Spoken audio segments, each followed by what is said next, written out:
Schools across the country have started a new year.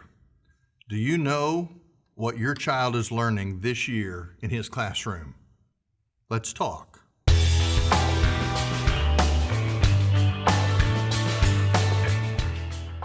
In California, there is a teacher by the name of Kristen Pitson. She's a teacher in an elementary school in Newport Mesa Unified School District who is being investigated because she has removed the U.S. flag from her classroom and instead has encouraged her students to pledge allegiance to the gay pride banner that she has posted.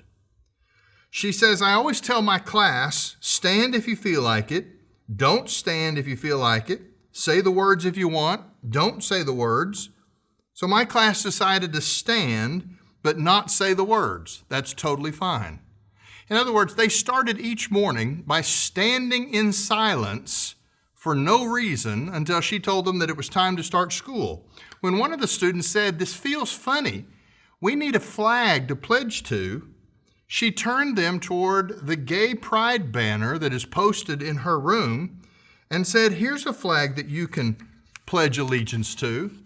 In fact, on her social media, she admitted that the American flag makes me feel uncomfortable. And so instead, I've invited my kids to do what I do. And this is her quote: "I pledge allegiance to the queers." Well, Gabriel Geib is a teacher at Indoctrination High School in Sacramento, California. Project Veritas this week released a hidden camera video of this high school teacher admitting that he believes that his job is to politically indoctrinate his students in communism. He says it is his intention to radicalize students into supporting Marxist ideas by using the public school system as an avenue to incentivize them to participate in fringe extracurricular activities. This is his quote: "I have 180 days to turn my students into revolutionaries, to scare the F out of them," he said. "I post a calendar every week. I've had students show up for protests, community events, tabling, food distribution, all sorts of things. When they go, they take pictures, write up a reflection. That's their extra credit."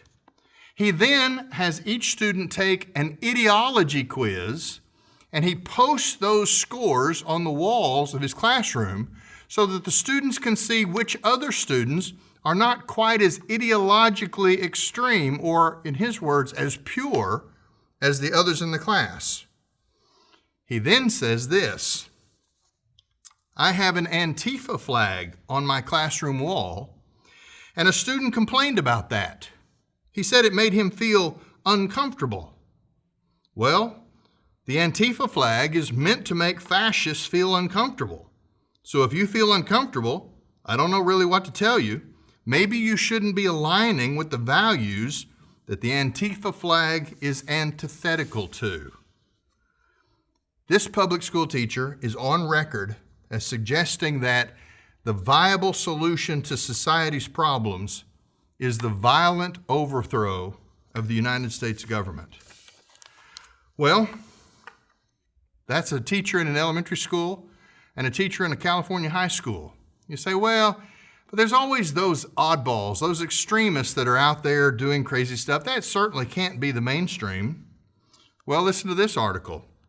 The head of the Los Angeles Teachers Union has been the most adamant opponent to Los Angeles schools opening up after the pandemic.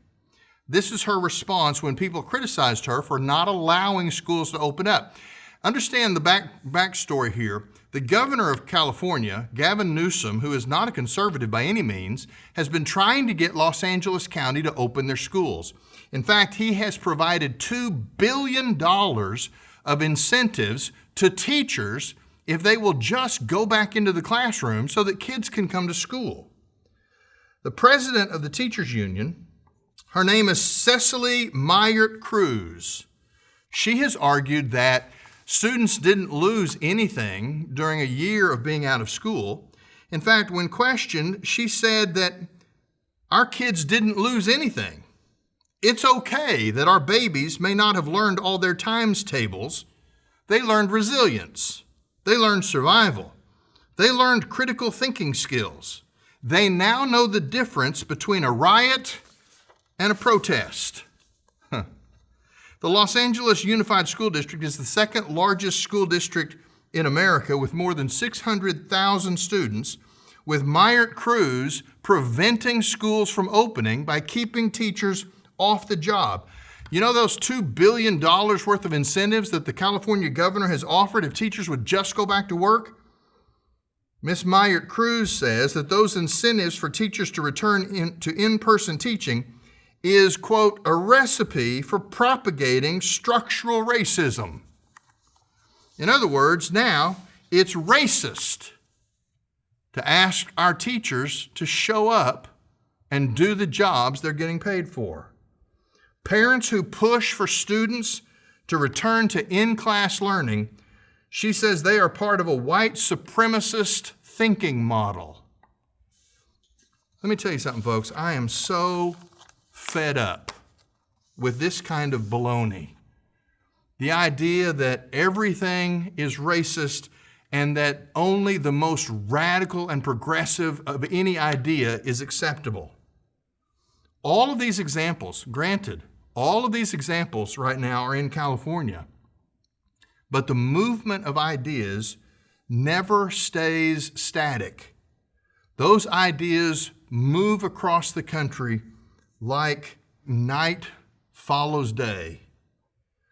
Listen, the Bible is not opposed to state-sponsored education, so long as that education is founded on the pursuit of truth and it promotes a truth-based morality. At least in the state of California, that is no longer the case. 2 Chronicles chapter 17, verses 7 through 9 give us an example of the state, the king, providing education and making it available to the people of his nation.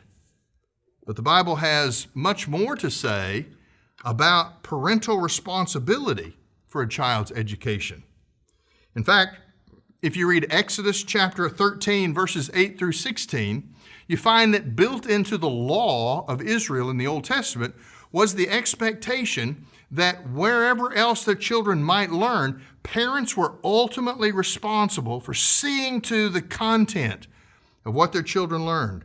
In Deuteronomy chapter 4, verses 9 and 10, and also Deuteronomy chapter 6, verses 6 through 9, you'll find the Bible again instructing parents to make sure that their children learn the pursuit of truth and that they have a proper understanding with God that comes from that pursuit of truth.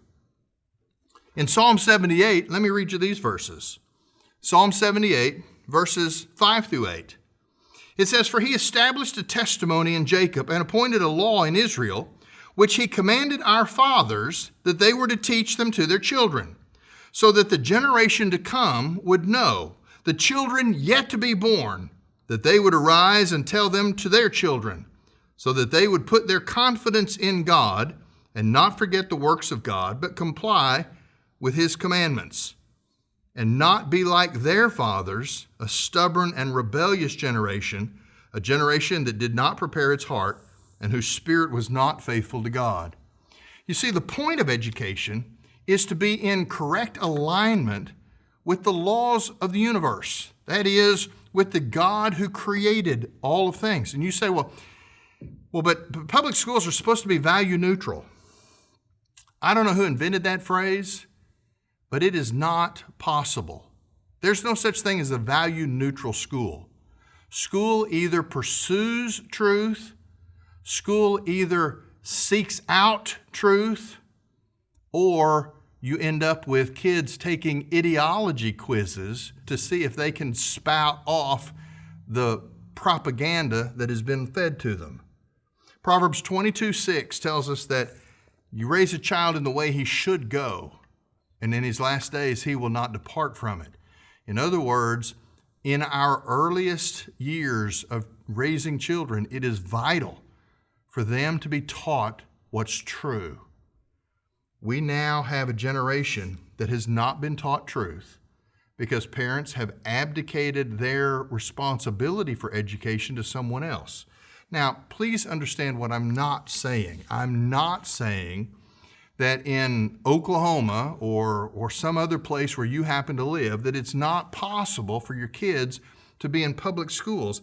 I am saying that wherever your children are in school, it is your responsibility as a parent to ultimately know what they are being taught. Listen, if you're a parent, if you're a homeschool teacher, if you're a private Christian school teacher, if you're a Christian teacher in the public school system, if you're a Christian college professor, I want you to hear me say this. You have never been more important than you are right now. If you're a Christian teacher in the public school system, you need to seize the moment while you have it, because they're coming for you. And you will not be allowed to have access to the minds of our youngest citizens if you don't toe the ideological plumb line that will be presented. This has been happening in colleges for years. It boggles my mind that parents are willing to pay $120,000 or more over the course of 4 years in order for their kids to go to a school that undermines every value that you spent 18 years trying to instill in your children. They come home with all kinds of ideas, and you're shocked because you never paid attention to where you were sending them or whose influence you were placing them under. Well, what's been happening on our college campuses is now happening on our high school and even our elementary school campuses. If your children are going to school, as a parent, you have a responsibility to debrief your children every day, to know the subject matter of the class instruction and discussions that they experience. You should visit the classrooms. You should see what's posted on the walls in their rooms. You should talk with their teachers, and you should be willing to push back when necessary. Occasionally I have somebody tell me, well, if Christians abandon the public school system, what will happen? Well, let me tell you my answer to that. Your children are not missionaries. And you can't send 7-year-olds out into the world to face what is being presented to them, at least in the state of California, and expect them to be a Christian witness for the kingdom of God. They're not ready for that yet. That's your job. You need to be involved in the process. You need to know who their teachers are, what they believe, what they're being taught. Do you know that some school systems have now passed regulations giving their teachers permission to hide instruction and assignments from the eyes of parents because they know parents would not approve? What would happen if Christians abandoned the public school system? Well, let me tell you, this is going to happen whether Christians abandon the public school system or not. It's going to implode. Right now, there are examples of charter schools who are sharing buildings with public schools. Same buildings, same neighborhoods, same demographic of students.